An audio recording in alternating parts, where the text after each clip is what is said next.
Alright, hello again, Movie Club. This is going to be the LTA Movie Club review for the movie Sleepers. And I was hesitant heading into this movie. Not because I had heard anything good or bad about it, but because I had never heard anything about this movie heading in. And that's a bad sign because it's not like this is just like no name actors. This is Brad Pitt, Robert De Niro, Dustin Hoffman, Kevin Bacon, and I'd never heard anything about it. That means, that just means it's a forgettable movie.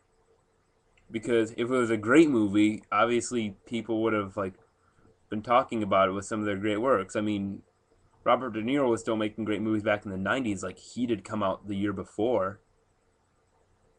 Uh, and if it was bad, then people would have talked about, oh yeah, that was such a flop. That was such a stupid movie.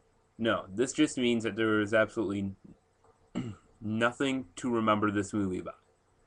And after watching it, I was right. This is a very forgettable movie to watch.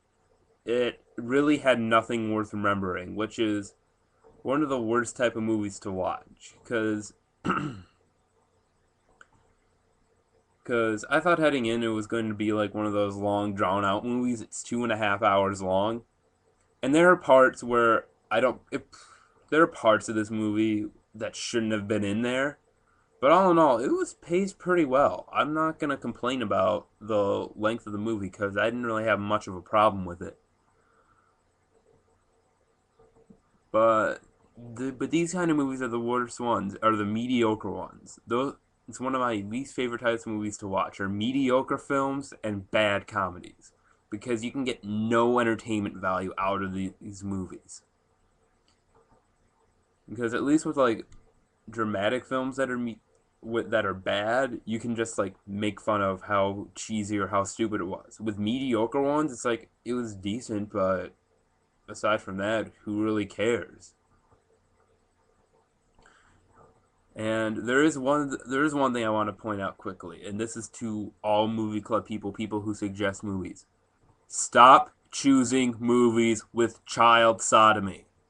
This is a second movie in the past week with child sodomy. I don't want to see that. Nobody does.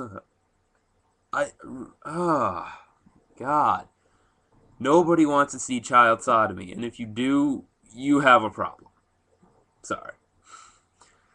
Actually, no, I'm not sorry. Child sodomy is a horrible thing. I mean, it's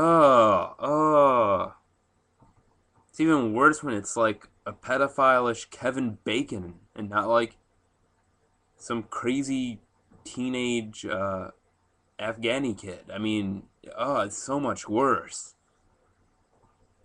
The only real problem I had with this movie outside of the child sodomy was the court case at the very end, which is like the last, which is about the last half an hour or so of the movie. And the problem with the court case is not believable at all.